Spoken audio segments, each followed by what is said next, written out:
Familia, buenos días. Bueno, vamos a Leo. Buenos días a los que nos están viendo a través de la pantalla. Un saludo a vosotros y a los que no pudieron venir hoy por enfermedad, pues que el Señor los sane muy pronto para poder verlos de nuevo. Esta semana, como ya sabemos, nos venimos preparando para la fiesta de Yom Teruah, esa fiesta solemne que todos hemos sido llamados. No es una fiesta de los judíos solamente o de Israel, es la fiesta del Señor. Por lo cuanto, rápidamente, las fiestas de primavera que ya fueron cumplidas, y voy a ir rápidamente por ella para poder ya entrar en el tema. Es la fiesta de Pascua, que es la primera fiesta que celebramos nosotros. Estas fiestas ya fueron cumplidas. Es el intercambio que Jesús hace por nuestra vida. Los panes sin levadura, quitando el pecado del mundo. Jesús resucitó en las primicias, que es la tercera fiesta, y la cuarta es Pentecostés, que el Espíritu Santo viene y es el comienzo de la iglesia primitiva. Y ahora estamos en las fiestas de otoño, que empiezan justamente mañana. Mañana al anochecer empezamos con la fiesta, dura 2 días.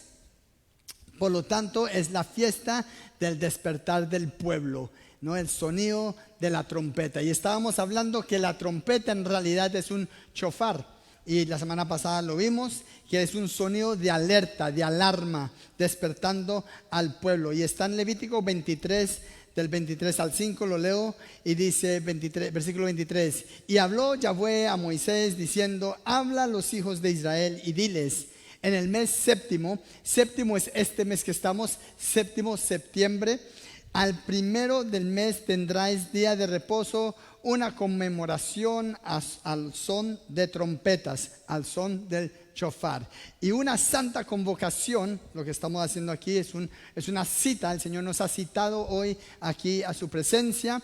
Ningún trabajo de siervos haráis, y ofreceráis ofrenda encendida a Yahweh. Ofrenda encendida. No solo no vamos a llegar aquí con nuestras manos vacías, pero también, como dicen Romanos 12, 1 y 2, así que, hermanos, os ruego por las misericordias de Dios que presentéis vuestros cuerpos en sacrificio vivo, santo y agradable al Señor. Y eso es lo que estamos haciendo nosotros hoy. Estamos presentando nuestros cuerpos delante del Señor. Es un sacrificio que tú y yo estamos haciendo para poder ser instruidos, para aprender de la palabra del Señor, para que Él corrija lo que está malo, los errores que hemos cometido, y para instruirnos para un futuro en sus planes. Versículo 2 dice: no os conforméis a este siglo, sino transformaos por medio de la renovación de vuestro entendimiento, para que comprobéis cuál sea la buena voluntad de Dios, agradable y, termina con, perfecta. Es decir, que la palabra de Dios, es decir, que el Señor va no solo terminar la obra, pero la va a perfeccionar. De hecho, dice perfeccionar.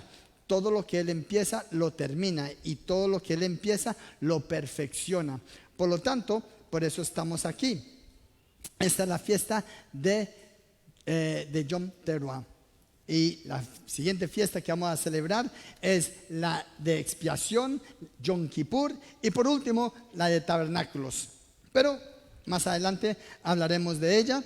Por el momento vamos a continuar el sonido de shofar, parte 2. Entonces, la semana pasada vimos los 5 aspectos, o vimos 3, nos faltan 2 aspectos más. Vimos 3 aspectos del shofar. El primero es el llamado de Dios al pueblo, ¿no? Dijimos que cuando suena ese shofar es un llamado, es una citación. El Señor nos está alertando, nos está advirtiendo: aquí estamos en su presencia. Es un símbolo de arrepentimiento. Cuando el shofar suena, también es un símbolo para que nosotros nos arrepentamos de nuestros pecados. Y tercero era memoria del sacrificio. Somos injertados al olivo original. Eso lo hablamos la semana pasada, no voy a repetirlo.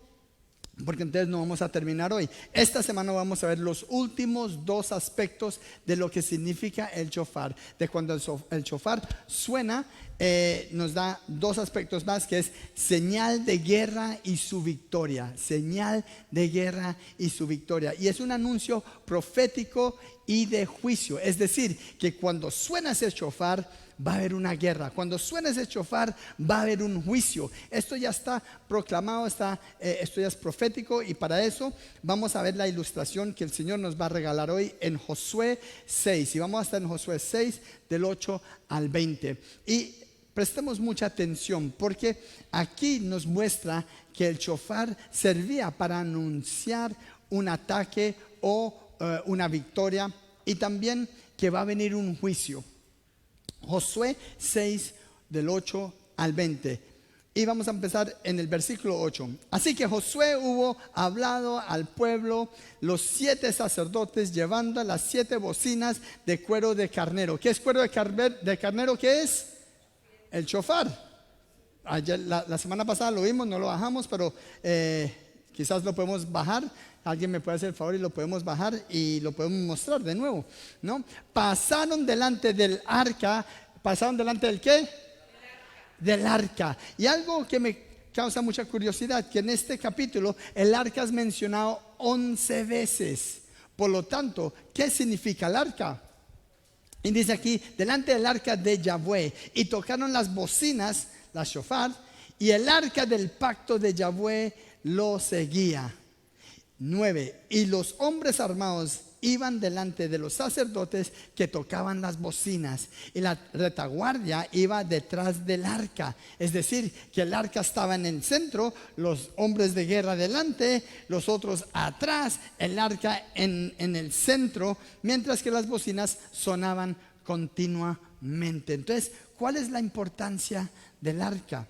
Representa la presencia de Dios en medio de su pueblo.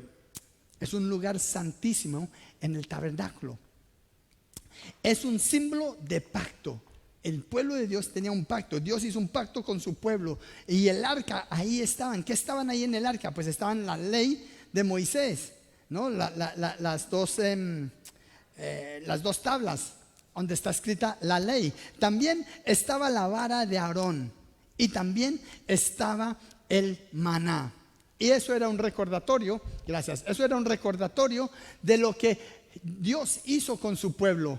Ese era recordatorio que cuando ellos estaban 40 años en el desierto, Él los mantuvo. Él estuvo en medio de su pueblo, Él estuvo delante y detrás de ellos. Él puso su ley delante de ellos, la ley de Moisés. Esto es lo que es un shofar. Lo vamos a poner aquí atrás.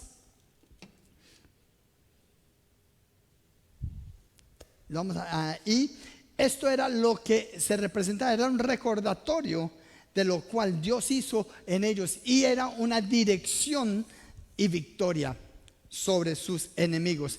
Algo curioso es que el pueblo, si estaba en pecado, el arca no servía para nada.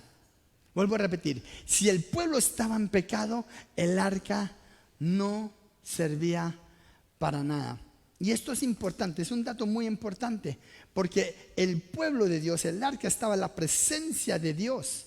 Ahí estaba la guía, ahí los estaba guiando. Él daba el triunfo, Él daba la victoria, y donde eso iba, ellos ganaban. Pero había un pero, porque si estaban en pecado, si estaban contaminados, impuros, el arca no tenía efecto, porque a Dios, la presencia de Dios no va a estar juntamente con el pecado. Es imposible. Dios no va a tolerar, no puede compartir el mismo espacio. Por lo tanto, lo podemos ver en 1 Samuel de 4, 10 al 11. Dicen: pelearon pues los filisteos, e Israel fue vencido, y huyeron cada cual a sus tiendas, y fue hecha muy grande mortandad, pues cayeron de Israel 30,000 hombres. Ellos salieron de guerra, tenían el arca con ellos, salieron de guerra pensando que ya tenían la victoria, y murieron 30,000 hombres de pie. Versículo 11: y el arca de Dios fue tomado. ¿Qué pasó con el arca de Dios? Lo cogieron. Los filisteos lo cogieron. Y muertos los dos hijos de Elí, Ofni y Finés. Ahora, ¿por qué yo digo que el arca no tiene ningún efecto? ¿Quién eran estos dos hombres? ¿Quién eran estos dos sacerdotes? Elí era el sacerdote, el sumo sacerdote, y estos eran sus hijos. Los israelíes hicieron un ídolo del arca. Es decir, que da igual. El arca está con nosotros, vamos a ganar, vamos a tener la victoria. Ellos hicieron una idolatría, idolatraron el arca. ¿Y quién estaba conduciendo? ¿Quién eran los dos sacerdotes que estaban con él? Eran estos dos hombres, eran dos sacerdotes. Pero estos dos sacerdotes eran unos sinvergüenzas. Estos dos sacerdotes, los hijos de Elí, y esto es una advertencia para los padres con los hijos. ¿Por qué? Pues porque no es que Elí sabía que sus hijos, teniendo la posición de sacerdotes, se paraban en la entrada del templo cuando venían a dar ofrendas, y ellos se acostaban con las mujeres que venían. Y eso para Dios era algo, estos hombres estaban haciendo algo gravemente, y estos fueron los cuales estaban para llevar esta victoria. ¿Qué pasa? Esto es una enseñanza muy grande que tenemos que todos aprender.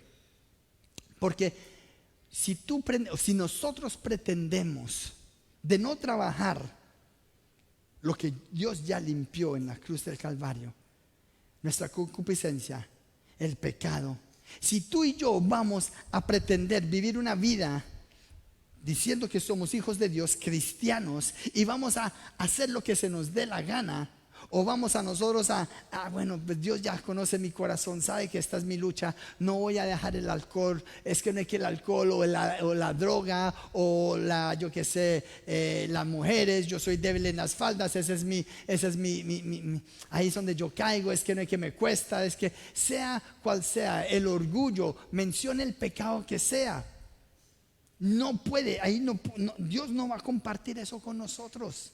Ese espacio en nuestro corazón no va a compartir, el pecado no puede ir. Dios es un Dios santo, por lo tanto nosotros somos santos delante de Él, porque Él es santo, y si Él va a morar y vivir en nosotros, no va a poder compartir eso con nosotros. ¿Qué quiere decir eso? Que cuando nosotros pecamos, pues entonces Él se va, Él nos deja tirados. No, ¿qué pasa? Es que Jesucristo ya dio la vida por nosotros, la sangre de Cristo nos cubre, nosotros cada vez vamos a pecar menos cuando tú verdaderamente tienes a Cristo Jesús. Cada vez tú vas a luchar con esa grieta que estás trayendo, cada vez vamos a cometer errores, podemos cometer un error, podemos ser chulitos, podemos hablar de una forma, pero entonces al fin del día tenemos que ir delante del Señor y tenemos que ponernos bien delante del Señor. Tenemos que arrepentirnos de lo que hicimos. Yo tengo que sacar ese tiempo y decirle, Señor, tuve esto, tuve esta pelea, tuve este argumento, tuve esta caída. Señor, perdóname. Pero cada vez va a ser menos. ¿Somos perfectos? No lo somos, pero sí vamos a ser perfeccionados. Es decir, cada vez el pecado va a ser menos y menos en nosotros. Pero aquí lo que el pueblo de Dios hicieron, lo que ellos hicieron es que ellos idolatraron el arca. Ellos pusieron a cualquiera, yo no sé, yo me imagino que si ellos le hubieran preguntado al Señor, si hubieran presentado delante del Señor, hubieran dicho, ¿a quién ponemos? ¿Cómo trasladamos este arca?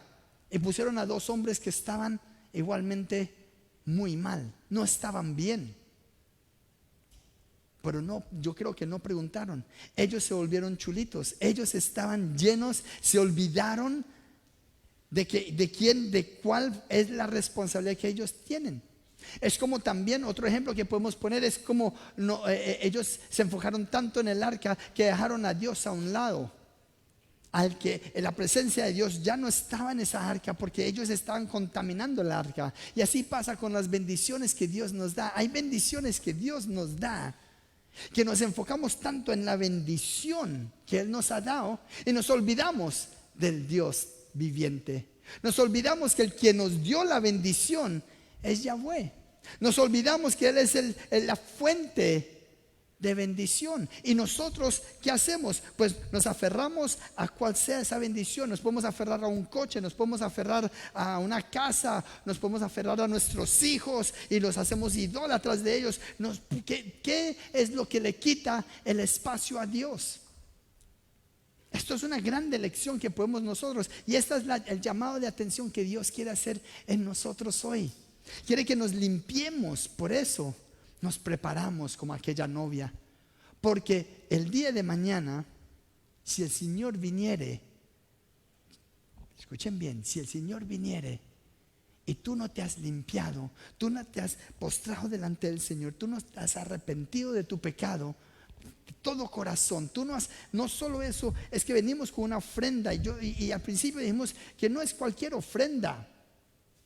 Es una ofrenda que estamos dando nuestra vida, es una consagración, es una determinación, es una responsabilidad que nosotros estamos tomando, que venimos delante del Señor diciendo: ¿sabe qué, Señor? Yo sé que no lo he hecho bien, pero de aquí para adelante, Señor, yo me postro delante de ti. Ayúdame a caminar en pos de ti, ayúdame a creer. ¿Qué tal que quizás nuestro pecado es que no creemos? Hay incredulidad en nuestro corazón.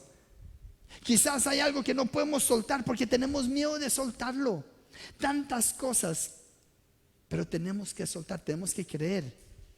Y si tenemos una bendición y no soltamos la bendición y miramos al Señor, esa bendición va a permanecer. Pero si nos enfocamos tanto en esa bendición y dejamos a Dios a un lado, estamos cometiendo un grandísimo error. Un grandísimo error. No podemos. Y este pueblo es lo que hizo. Tenemos que buscar todos los días al Señor. No nos podemos volver conformes, cómodos. Y yo te puedo decir una cosa, familia. Últimamente, en los últimos años, qué fácil es acomodarnos. Qué fácil como cristianos, como hijos de Dios. Qué fácil decir: bueno, ya tengo la salvación, y la palabra de Dios dice que yo no pierdo mi salvación, y eso es verdad. Pero hay un trabajo, porque no solo es no perder la salvación, es guardar esa salvación, es cuidar de esa salvación. No porque la pierda, es porque la relación entre padre e hijo, en relación entre nosotros y Jesús, tiene que ser viva cada día. Esa relación tiene que florecer, y para eso va a haber un fruto de arrepentimiento, y cada vez vamos a estar más enamorados. Cada vez tenemos que estar más enamorados del Señor. A la iglesia, ¿qué pasó con la iglesia que dejó su primer amor? Se desvió. Vuelva a su primer amor. Muchas veces cuando llegamos al Señor, llegamos con tantas ganas, pero ¿qué pasó en el camino? ¿Qué ha pasado? Nos hemos desviado, nos hemos apartado del Señor. ¿Por qué? Porque el mundo nos ha influenciado, porque quizás bendiciones nos han llegado, porque el mundo nos ha llamado, porque no hemos soltado ese pasado. Tenemos que soltar el pasado. Tenemos que consultar al Señor en nuestros planes, en nuestro día a día.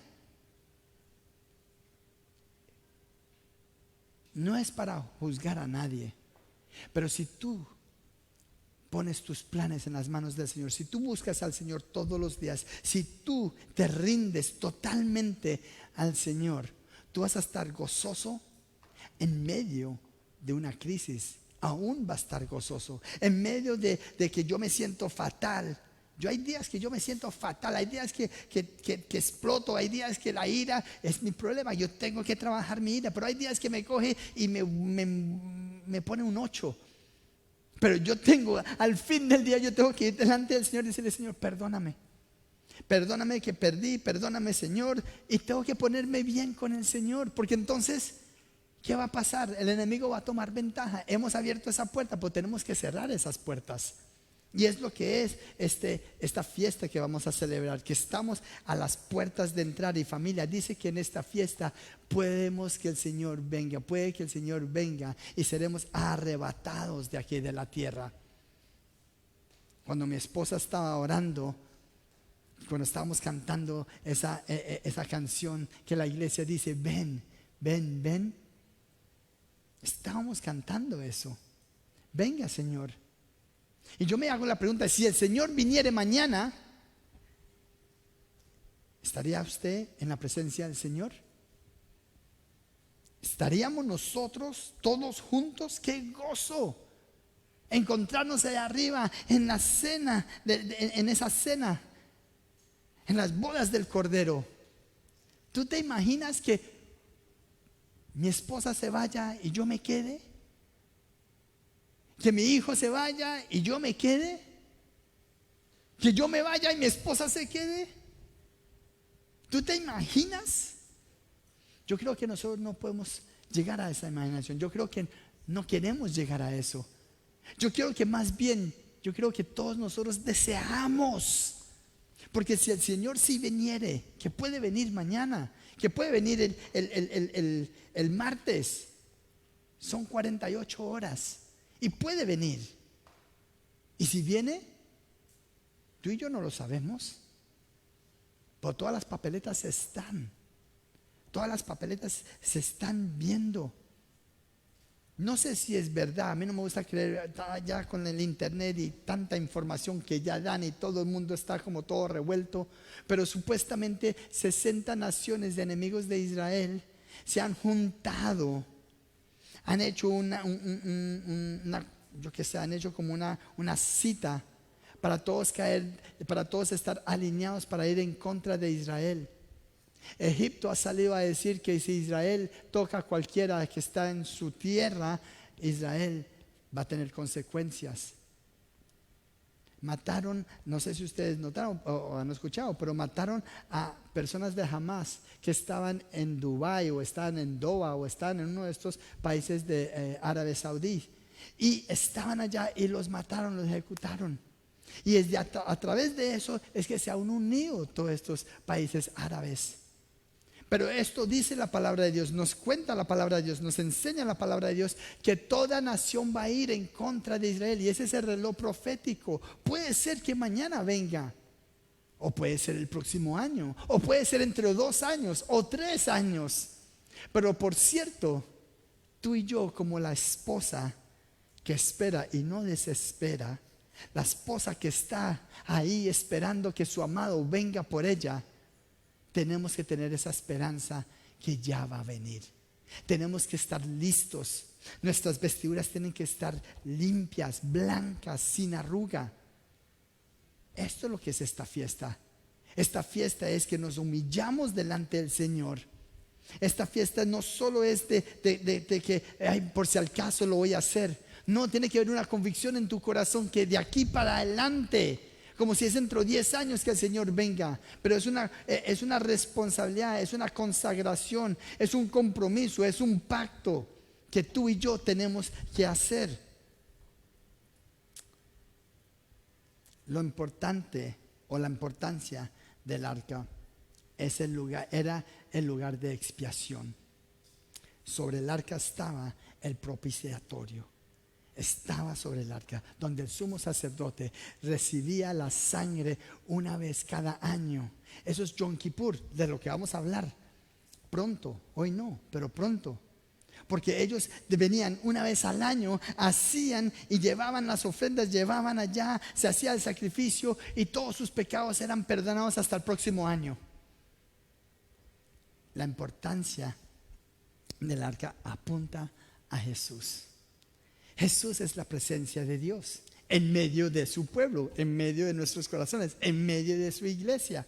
Jesús es el cumplimiento de la ley. Él ya cumplió la ley porque tú y yo somos incapaces. Tú y yo somos incapaces de cumplir esa ley. Tú y yo somos, a veces la codicia nos gana, a veces la mentira, a veces el miedo. Hay tantas cosas que tú y yo somos incapaces, pero Jesucristo ya hizo, ya cumplió la ley. Él es el sacrificio perfecto. Jesús es el pan del cielo. Así como el pueblo de Dios estaba mantenido por Dios, que le bajaba el maná, y eso es lo que estaba dentro del arca. Jesús es eso en nosotros. Él es el pan. de vida. Él es el pan nuestro. Jesús es nuestro sumo sacerdote, el sacrificio perfecto, el sumo sacerdote que fue tentado en todo, mas nunca pecó. Por eso, familia, podemos entender que Él fue tentado en todas las cosas. Él conoce nuestra situación, Él conoce las artimañas del enemigo, Él conoce que somos débiles, Él sabe nuestra debilidad, Él la conoce, Él la comprende.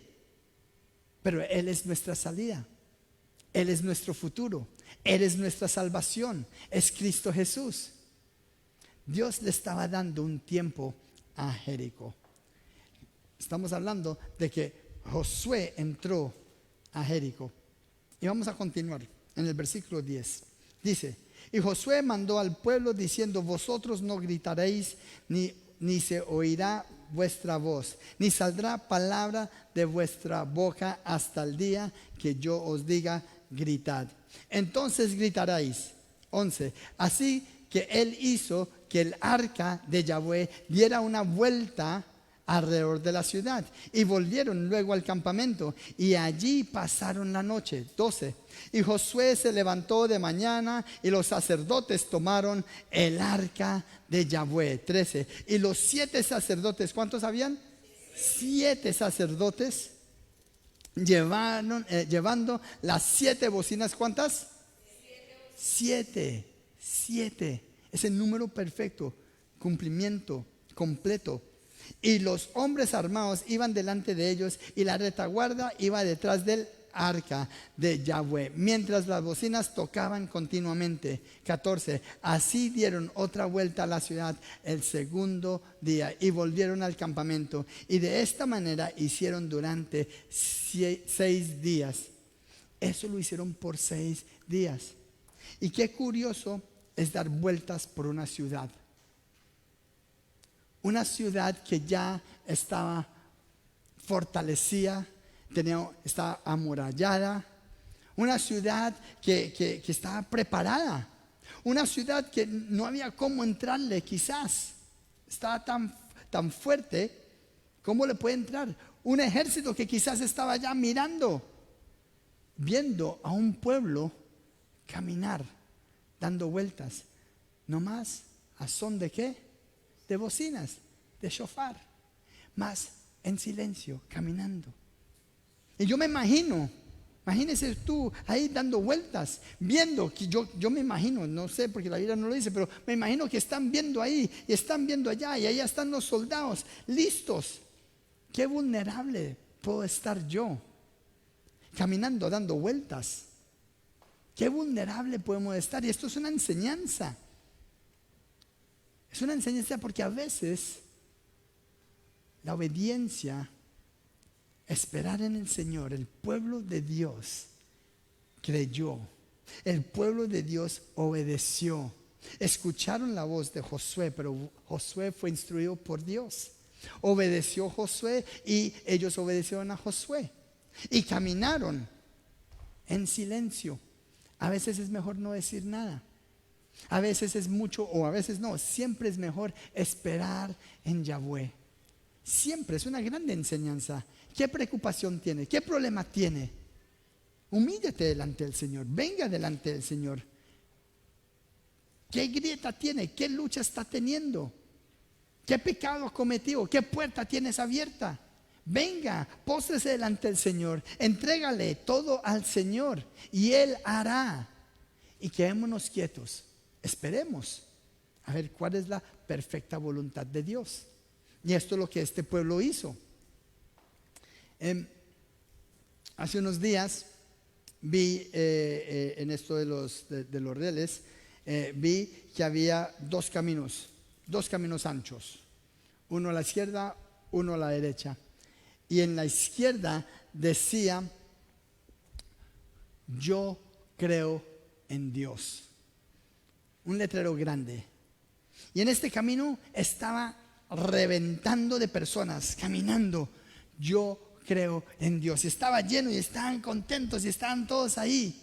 Pero en otro camino, que era igualmente de ancho, decía: yo obedezco a Dios.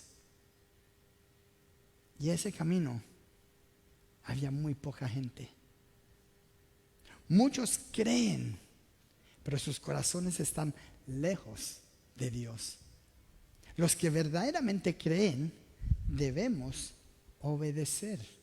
Debemos soltar todo lo que tenemos y caminar en pos de Dios, esperando en Él, esperando que Él venga a nuestro rescate, que Él pelee nuestras batallas, por cuanto es su palabra, lo dice. Qué grande enseñanza que podemos aprender de esto. Sigamos, versículo 5. Y el séptimo día se levantaron al despuntar el alba y dieron vuelta a la ciudad de la misma manera 7 veces. Esta vez, ¿cuántas veces dieron la vuelta? ¿Las otras veces cuántas vueltas dieron? No, una vuelta. Una vuelta cada día. Pero el séptimo día dieron 7 vueltas. 7 vueltas.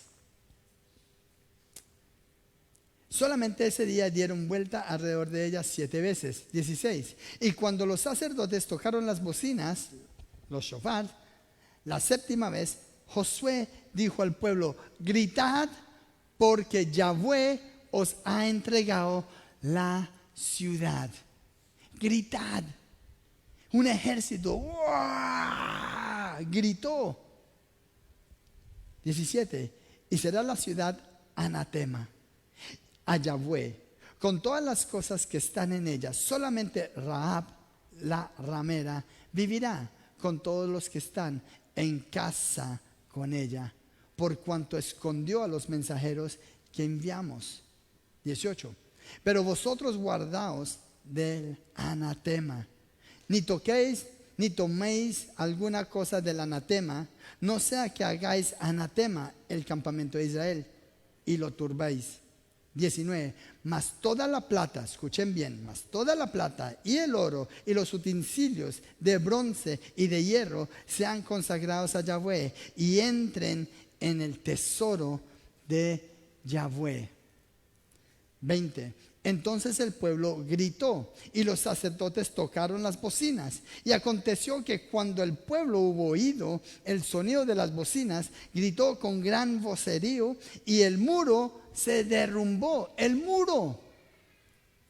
Del grito que pegaron ellos, las olas de sonido, puede ser, no sé, podemos decir que las olas del sonido o las ondas. Eso, las ondas del sonido, del grito de ellos, penetraron contra los muros y se cayeron. No sé, que quizás hay muros. Hay cosas que nosotros limitamos a Dios. Pero cuando tú crees en el Señor, cuando tú alabas, ese grito que estaban dando, que dio ese pueblo, es un grito de alabanza. Por eso la alabanza es tan importante. Cuando tú y yo alabamos al Señor, estamos rompiendo los muros de nuestro corazón. Cuando alabamos, ese grito: Señor, yo te amo, te alabo, te exalto, esas ganas, creyéndole, rompe todo esquema, rompe todo muro, rompe toda preocupación, rompe toda desesperación, rompe, destruya, quita. Porque Dios hace eso. Versículo 20. Entonces el pueblo gritó y los sacerdotes tocaron las bocinas. Y aconteció que cuando el pueblo hubo oído el sonido de la bocina, gritó con gran vocerío y el muro se derrumbó. El pueblo subió luego a la ciudad, cada uno derecho hacia adelante, y la tomaron. Y la tomaron. Esta es la primera ciudad. Esta es la primera ciudad que tomó el pueblo de Israel en la tierra de Canaán, Jericó. Pero cuando estábamos orando, cuando estábamos ahí, se me vino el Señor, es que está aquí en la Biblia y rápido, no lo tengo aquí, pero porque no lo tenía, pero el Señor me mostró algo súper guay, súper guapo, que ya se lo ha escuchado aquí, que Junior hace no sé cuántos años atrás, pero es algo tan real Y quiero que escuchemos esto. Vamos a ir rápidamente, pues vamos a ir a Josué 5 del 13 al 15. Y esto es brutal, porque Josué acabó de recibir, para entrar como en contexto, Moisés, Dios le dijo: usted no va a ir a llevar a este pueblo. 40 años has estado con este pueblo, pero como tú no has trabajado tu vida, no vas a ir con este pueblo. Y se lo llevó y lo puso en un monte alto para que él pudiera ver el pueblo prometido. Pero fíjate una cosa, que Josué, cuando tomó las riendas, Josué, aquel hombre, el siervo de Moisés, el que se paraba ahí en el tabernáculo, el que estaba ahí en la tienda de Yahweh, en ese lugar ahí postrado día y noche, decía la palabra que él se quedaba, él no se movía. Aquel hombre es aquel que llevó al pueblo a la tierra prometida, a la tierra de Canaán. No solo Josué era uno que lo llevó, pero también él fue uno de los espías que fueron a dar y venir con un reporte. Él fue uno de que vino y positivamente le creyó al Señor. El resto, Coré y el resto de los espías que fueron de las tribus, ellos fueron y ellos trajeron un reporte muy mal. Dice: sí, es verdad, allá fluye leche y miel. Sí, es verdad, pero hay murallas grandes, hay gigantes allá. Nosotros somos como hormigas. Aquí yo pero así lo escribió él. Describieron eso, que nos van a aplastar, no tenemos nada. Pero Josué y Caleb, ¿qué dijeron? Le creemos a Yahweh. Y si Yahweh dijo que ese lugar fluye leche y miel, ese lugar es para nosotros, ese es el lugar de nosotros. Por eso Josué fue el que lideró. Y Coré, ¿qué hizo él? Se lo tragó la tierra, él y los 250 que trataron de levantarse, que mal hablaron de Moisés. Vale, Josué 5:13. Estando Josué cerca de Jericó, alzó sus ojos, acabó de pasar el Jordán, y vio un varón que estaba delante de él, el cual tenía una espada desenvainada en su mano. Y Josué, yendo hacia él, le dijo: ¿eres de los nuestros o de nuestros enemigos? Fíjate lo que él le dijo. ¿Eres de los ¿Está con nosotros o está contra nosotros? ¿Está aquí con nosotros para esta batalla? ¿O tú eres un enemigo y hay que pelear? ¿Cómo es? Y dice, versículo 14: él respondió: no, mas como príncipe del ejército de Yahweh he venido ahora. Entonces Josué, postrándose sobre su rostro en tierra, le adoró y le dijo: ¿qué dice mi señor a su siervo? 15. Y el príncipe del ejército de Yahweh respondió a Josué: quita el calzado de tus pies, porque el lugar donde estás es santo. Y Josué así lo hizo. ¿Qué me llama la atención? Acabaron de entrar a una tierra, recibieron un reporte, el cual hay gigantes, un pueblo amurallado, imposible, eso es difícil, eso no lo vamos a poder, nosotros no somos nadie. Pero ¿quién estaba delante de él? Con su espada afuera. ¿Quién estaba delante de él? El príncipe del ejército. Ya venía con su espada afuera. Y se venía con su espada afuera, no porque iba a pelear contra Josué. Vino con su espada afuera porque ya peleó la batalla. Vino con su espada afuera porque ya venció al enemigo. Vino con su espada afuera porque ya todo fue hecho, ya todo fue escrito. Vino con su espada afuera diciéndole a Josué: hey, yo voy delante de ti y yo ya abro el camino para ustedes. El suelo que tú estás tocando ahora es suelo santo. Por lo tanto, ¿qué vas a hacer? Me postro delante de ti. Familia, lo que quiero decir, este príncipe, este es Jesucristo, el cual ya abrió los caminos. Este es el que ya tumbó las murallas. Este es el que ya hizo la batalla. Este es el que ya rompió, ya venció al enemigo, ya venció el pecado, ya venció la muerte. Este es el que ya hizo todas las cosas. Por lo tanto, tú y yo tenemos que creer. Tenemos que caminar, tomar pasos de fe. Creer y soltar todo control, soltar todo lo que tenemos y caminar en pos de Él. Porque Él ya ganó la batalla, ya venció al enemigo, ya no hay condenación para nosotros. Tenemos que ir ya a tomar pasos de fe, ir y tomar lo que ya el Señor ha decidido que es nuestro. Y eso es lo que ha hecho aquí. ¿Qué significa anatema? Es algo que está apartado, separado, porque es maldito y está destinado a destrucción. En otras palabras, Jericó era un pueblo el cual tenía dioses ajenos. Estaban en ocultismo. Un pueblo que se rebeló y que estaban rebeldes contra Dios. Pero escuchen una cosa, ese pueblo, aunque eran rebeldes, aunque tenían un miedo impresionante. Tenían un miedo de Dios, tenían un miedo del pueblo de Dios. Por eso ellos no se atrevieron a atacar, mientras que el pueblo daba la vueltica en silencio, sin decir ni una sola cosa.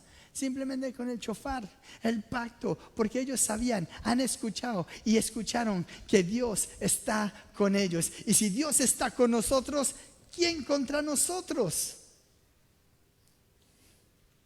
Es algo impresionante. Anatema es algo que ya está a punta de juicio. Hay un juicio. El mundo va a recibir un juicio. La gran tribulación está por venir. La iglesia está esperando a su amado.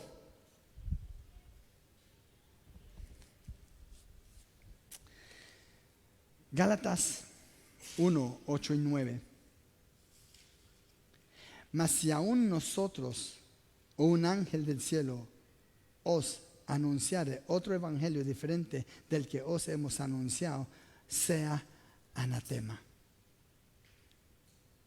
Como antes hemos dicho, también ahora lo repito, si alguno os predica diferente evangelio del que habéis recibido, sea anatema. La palabra de Dios es el evangelio, Cristo es el evangelio. Si alguien predica otra cosa diferente, anatema es. El mundo está en anatema.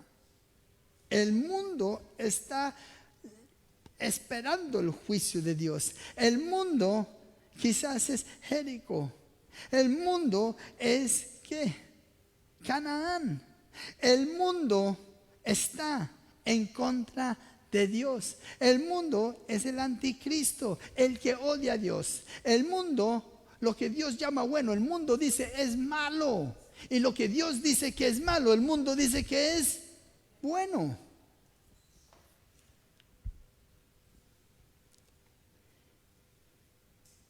Si alguno predica otra cosa que no está escrito en la Biblia, por eso, familia, no nos podemos dejar engañar. Porque lo que ya está escrito, está escrito. Nadie os puede engañar, nos puede engañar. Porque va a haber falsos profetas. De hecho, los profetas ya estuvieron, ya profetizaron todo. Ya todo está escrito, la palabra de Dios está y es lo que va a ser. Nadie os puede engañar. Porque aquí tenemos la evidencia si nos tratan de engañar. Por eso Enrique siempre dice, hey, tomen nota de lo que estoy diciendo y compruébenlo por ustedes mismos. Vayan ustedes mismos a la palabra, escudriñen la palabra. Porque si yo te digo una mentira, pues ustedes tienen la responsabilidad. No podemos ser ignorantes. Acuérdense el viernes que el Señor nos habló. La ignorancia voluntaria o involuntaria da igual. Tenemos una responsabilidad de investigar, de escudriñar, de mirar, de buscar dentro de lo que la palabra de Dios está diciendo. Eso es lo que nosotros tenemos que hacer. El Evangelio es Jesucristo. Es su Espíritu el que nos enseña. Toda la Escritura es inspirada por Dios, toda, desde el comienzo hasta el final. ¿Para qué? Para enseñarnos, para confrontarnos, para corregirnos, para instruirnos, para la gloria de Dios. Por lo tanto, la palabra es la referencia a nuestra vida. La palabra es lo que nos enseña. Aquí no es yo decir una cosita bonita y ustedes van y digan lo que yo estoy diciendo. No, usted lo tiene que comprobar con lo que la palabra de Dios dice. Esto no estamos aquí, esto no somos cristianos, esto no es un juego, esto no es una cosa que necesito llenar las sillas. No, porque Dios ya se encarga de eso. No es un juego. Ser cristiano es una cosa muy seria. Si yo digo que yo soy un hijo de Dios, que yo soy cristiano, hijo de luz, no puedo estar en tinieblas. Si yo digo que yo soy cristiano es porque soy cristocéntrico, que Cristo vive y mora en mi corazón, que el Espíritu Santo me guía, me enseña. El Espíritu de verdad me lleva a toda verdad.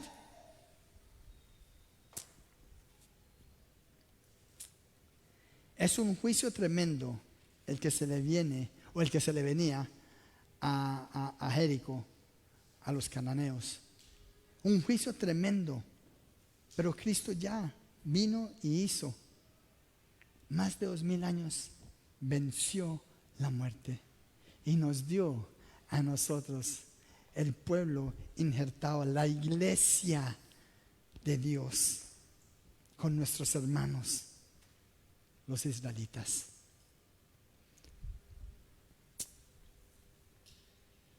Anatema. Y lo comprobaron el pueblo de Dios. En el capítulo 7, versículo 1, Josué 7:1 dice: pero los hijos de Israel cometieron una prevaricación en cuanto al anatema, porque Acán, hijo de Carmí, hijo de Sabdí, hijo de Será, de la tribu de Judá, tomó del anatema. Y la ira de Yahweh se encendió contra los hijos de Israel. Dios advirtió: ni toquéis ni toméis alguna cosa del anatema, no sea que hagáis anatema. Acán tomó del oro y de los utensilios que Dios ya dijo que eran suyos. Jericó era la primicia de lo que era de Dios. Es la primicia. El resto es para el pueblo. Ellos fueron, cuando si tú sigues leyendo, ellos fueron y se enfrentaron contra un pueblo pequeñito llamado Ur. Un pueblo pequeñito que no tenía nada, no tenía ninguna, no era amurallado ni nada, mas perdieron la batalla. ¿Y por qué perdieron la batalla? Descubrieron que uno de los suyos desobedeció, se hizo anatema. Se hizo anatema. La codicia es mortal, atrevida y desesperada. Aquel hombre se hizo anatema y contagió todo el pueblo. Estaba consagrado para el Señor. Ay de aquellos, como dicen Malaquías, ay de aquellos que me roben. Y decimos nosotros: ¿en qué te hemos robado? En vuestros diezmos y ofrendas, en las primicias. Ay de aquellos que he bendecido y han abrazado tanta la bendición que me ha puesto a un lado. Ay de aquellos que con la bendición no fueron capaces de manejar la bendición. Ay de aquellos idólatras que me den la espalda y amen a otros dioses. Ay de aquellos. El mundo y las cosas del mundo es anatema y la ira de Dios va a caer. Por eso es tan importante que tomemos esta oportunidad, esta grande oportunidad de esta misma noche, rendirnos, arrepentirnos de todo nuestro corazón, de todo nuestro ser. Pero no un arrepentimiento para como pasar esta fiesta por si acaso el Señor va a venir. Porque acuérdese, nadie se puede burlar del Señor. Nadie. Si tú verdaderamente se postra delante del Señor, dice: Señor, yo me arrepiento porque te he robado, porque he tenido idolatría en mi corazón, por la codicia, la avaricia, por yo que sé, por la inmoralidad sexual, por lo que sea. Y dice: Señor, ¿sabes qué? Yo quiero soltar todo, te recibo como Señor y Salvador, ya quiero caminar en pos de ti. Pues no lo hagas por miedo. No lo hagas por miedo, porque si el Señor viene mañana, como quien dice: bueno, yo ya me cubrí. Porque ¿qué va a pasar si Él no viene? Entre un mes, ¿vamos a estar igual? Vamos a regresar. Ah, bueno, no vino. Ah, bueno, al próximo año cuando venga. Porque así lo hace el pueblo de Dios. Por eso Yom Kippur hacen el sacrificio, ayunan 24 horas, dicen todos sus pecados, ponen ahí y ya son perdonados. Hasta el próximo año, nos vemos el próximo año. Y otra vez confesamos todos nuestros pecados y seguimos. Es que eso no es así. Eso no es así. Dios quiere vivir y morar en nuestro corazón. No es así. Guardémonos de toda clase de anatema. Segunda de Pedro, del 5 al 7. Y fíjate una cosa, que el mundo está en una arrogancia tan voluntaria. Mire, ayer estaba hablando, y a mí me gusta siempre, cada domingo quizás yo doy bueno, os cuento cuando salimos a evangelizar, podemos ver cómo está el mundo, porque pues ahí evangelizando las personas nos dicen. Y había una chica en particular que se le preguntó a ella, muchos o pocos irán al cielo. Ella dice, no sé, 50-50, 50-50, como quien dice. Y de esos 50-50, o de ese poquito, ¿irías tú o vas tú? Y esa chica dijo, bueno, yo estoy trabajando, yo estoy contenta con mi vida, yo pues sí, yo trabajo para poder llegar, yo trabajo para poder estar, yo estoy contenta con mi vida, porque yo me esfuerzo, yo no le quiero hacer el daño a nadie, yo trato de ser buena en lo que puedo. Sé que no lo soy, pero ese es el trabajo. Yo sé que hay algo más superior, no sé si eso es Dios, pero todos tenemos conciencia que hay un Dios, porque ella lo reconoció. Entonces salimos del Big Bang y dicen, no, hay algo más fuerte. ¿Qué pasaría el día que tú mueres? Y yo no la escuché, pero la persona que estaba conmigo dice que la escuchó, ella diciendo, pues que a mí me gusta que me equivoque, me gusta equivocarme para mejorar. O sea, a cierto punto, a lo último, ¿reciben a Jesucristo como su Señor y Salvador? No. Porque ya se cansaron, ya querían irse, ya no querían. Y uno tiene que soltar. Porque no es el trabajo mío de convencer a nadie. Yo simplemente entrego la palabra, y la palabra, el Espíritu, hará lo que tenga que hacer. La palabra de Dios nunca regresa vacía. Segunda de Pedro 3, 5 al 7. Estos ignoran voluntariamente. Escucha, estos ignoran voluntariamente. El viernes hablamos de lo que es la ignorancia. La ignorancia es muy atrevida y la ignorancia es pecado. Y la ignorancia hay que tomarla en serio, porque tú y yo tenemos responsabilidad. No basta yo decir, no entendí, no entiendo, no lo sabía. Pues deberías saberlo. Deberías buscar, indagar, mirar. que en el tiempo antiguo fueron hechos por las palabras de Dios los cielos y también la tierra, que proviene del agua y por el agua subsiste, por lo cual el mundo de entonces pereció enagado en agua.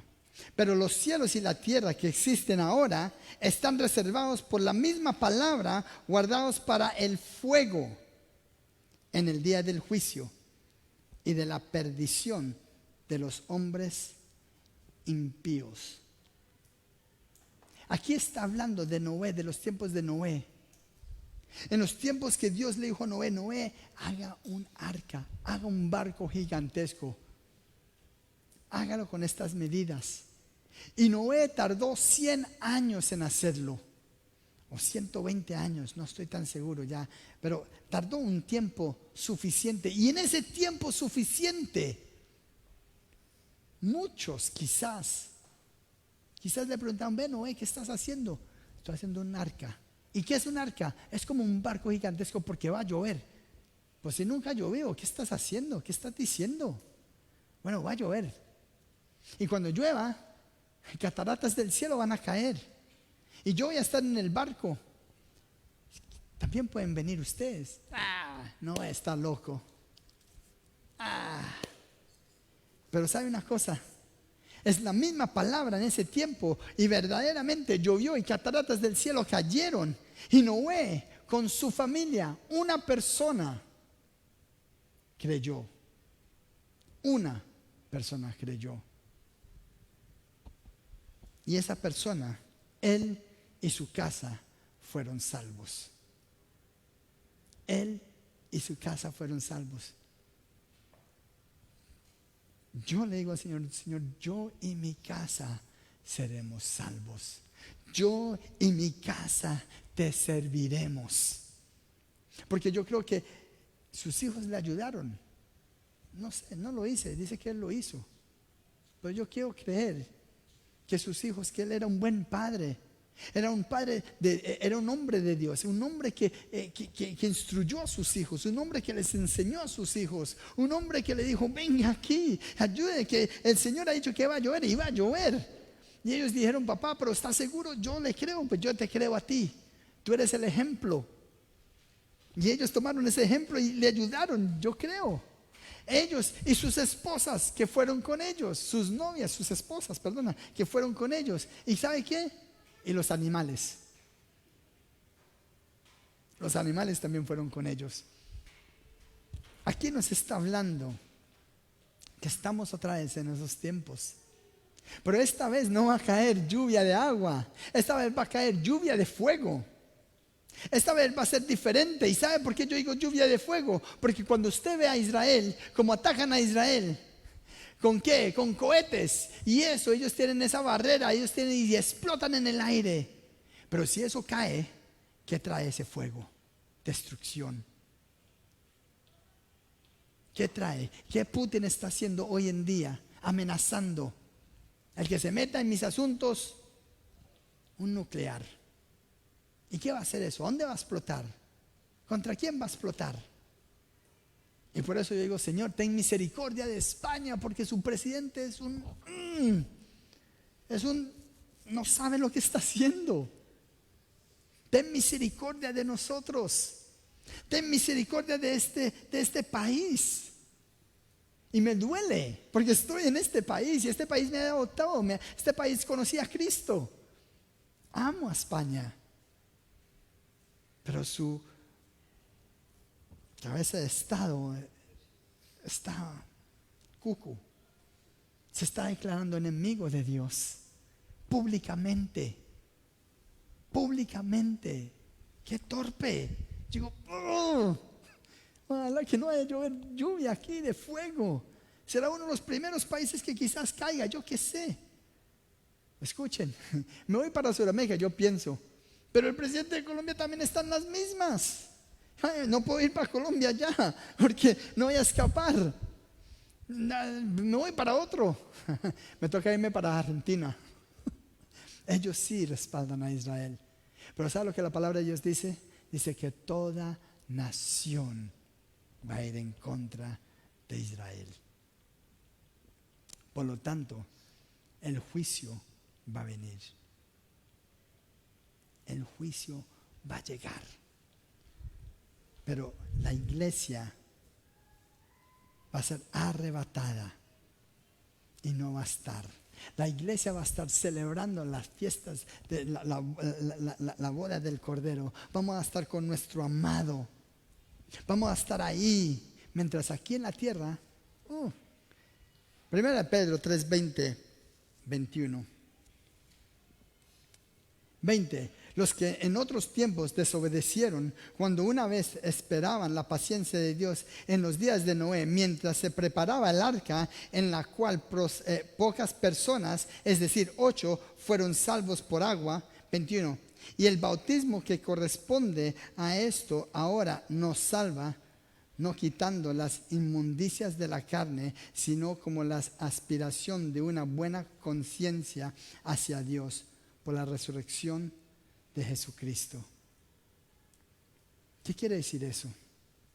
Que cuando tú recibes a Jesucristo como su Señor y Salvador, vamos a tener conciencia de pecado. Y cuando tú y yo recibimos a Jesucristo, vamos a poder saber la verdad. Y la verdad nos hace libre. Por lo tanto, tú recibes a Jesucristo como Señor y Salvador. Eso es gratuito. Pero la santificación, el proceso, el caminar, eso hay que trabajarlo. Hay que trabajar, hay que soltar todo lo del viejo hombre. Criaturas nuevas en Cristo Jesús estamos. Por eso dice aspiración de una buena conciencia hacia Dios por la resurrección de Jesucristo. Vamos rápidamente a Romanos 6, del 1 al 11. Y ya vamos para terminar. Estamos muertos al pecado y vivos para Dios. La salvación es gratuita. La conversión va a costar. Vuelvo a repetir, la salvación es gratuita. La conversión hay que trabajarla. Y va a costar. Hay que esforzarse. Porque Dios ya hizo su parte. Nosotros tenemos que hacer la otra parte. Romanos 6, 1 al 11. ¿Qué pues diremos? ¿Perseveramos en el pecado para la gracia abunde? ¿Perseveraremos en el pecado para que la gracia abunde? En ninguna manera. Porque los que hemos muerto al pecado, ¿cómo viviremos aún en él? ¿O no sabéis que todos los que hemos sido bautizados en Cristo Jesús, hemos sido bautizados en su muerte? 4. Porque somos sepultados juntamente con Él para muerte por el bautismo, a fin de que como Cristo resucitó de los muertos por la gloria del Padre, así también nosotros andemos en vida nueva. 5. Porque si fuimos plantados juntamente con Él en la semejanza de su muerte, así también lo seremos en la de su resurrección. Sabiendo esto, que nuestro viejo hombre, el viejo hombre, fue crucificado juntamente con Él, para que el cuerpo del pecado sea destruido, a fin de que no sirvamos más al pecado. No podemos seguir en las mismas. 7. Porque el que ha muerto ha sido justificado del pecado. Ya no hay condenación ni para usted ni para mí, aunque yo cometa un error mañana. Porque Cristo ya murió en la cruz, su sangre derramada ya cayó sobre mi vida, porque Él es mi Señor y mi Salvador. Él me justifica. Yo me aferro a la sangre de Cristo. Por eso no hay condenación para nosotros. Pero eso nomás es como el arca. Cristo es ese arca. Pero el arca no puede hacer nada.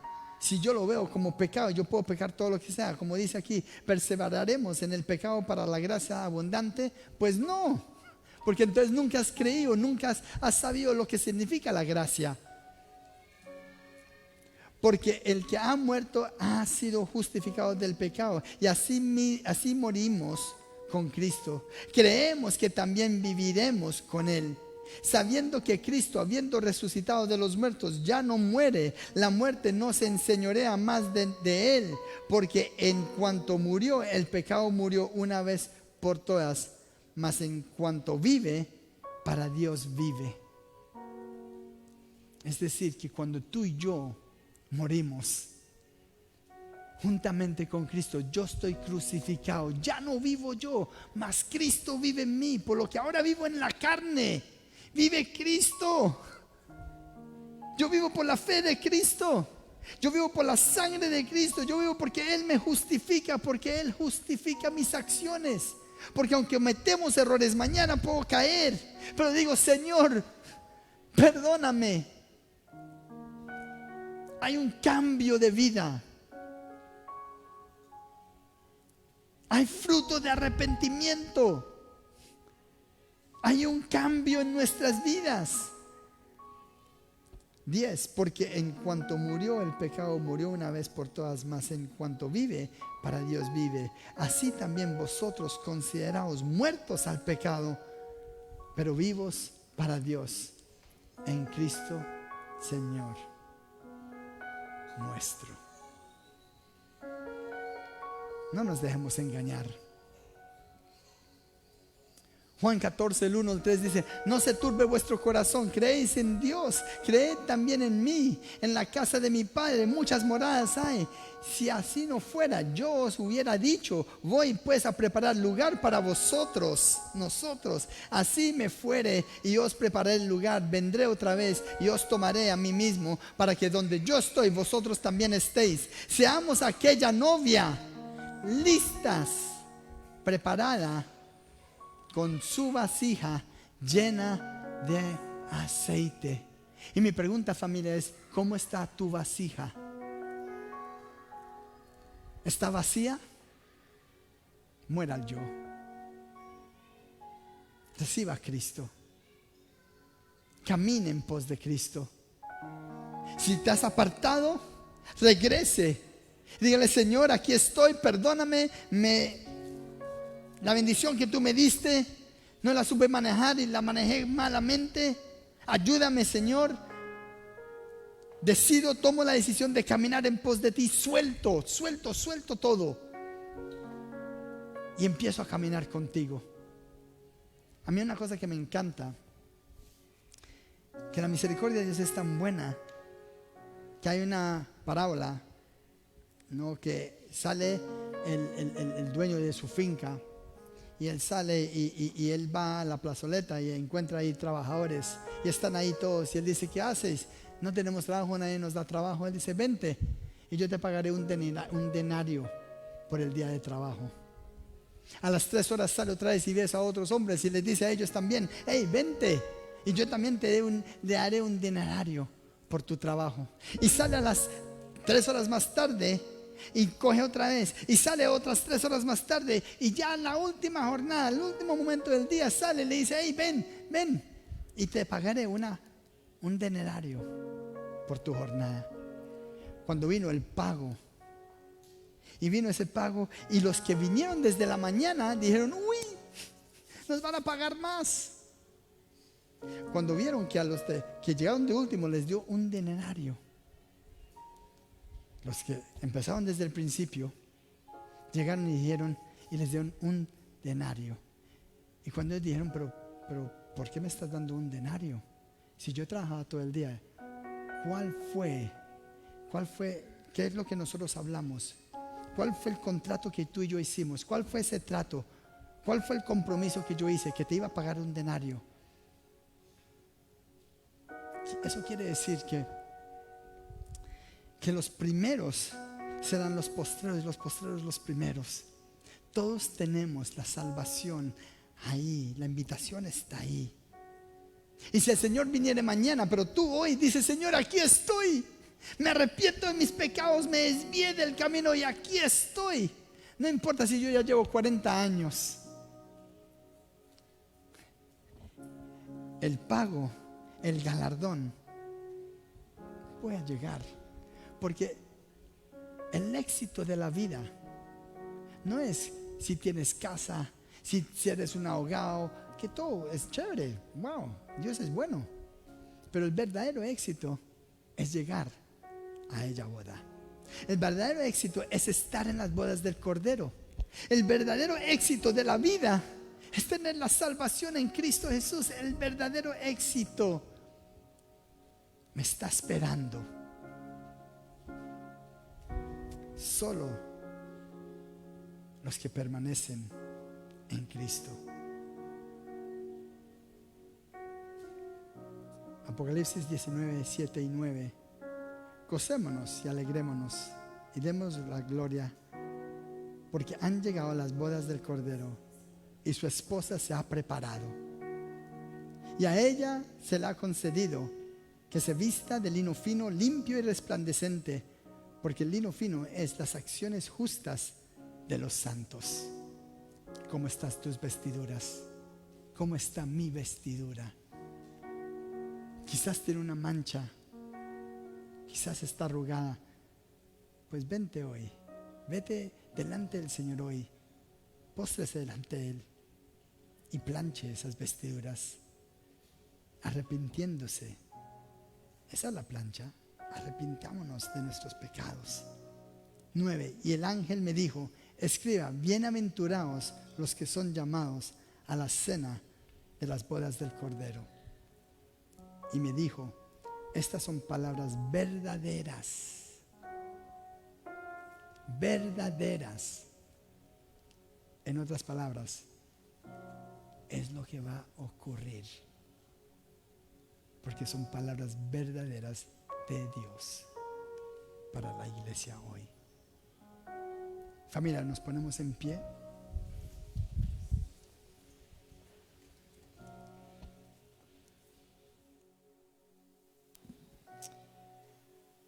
Y le damos gracias al Señor. Le damos gracias, papá, porque tu palabra dice que tú eres lento en la ira. Tú eres lento, Señor, para la ira.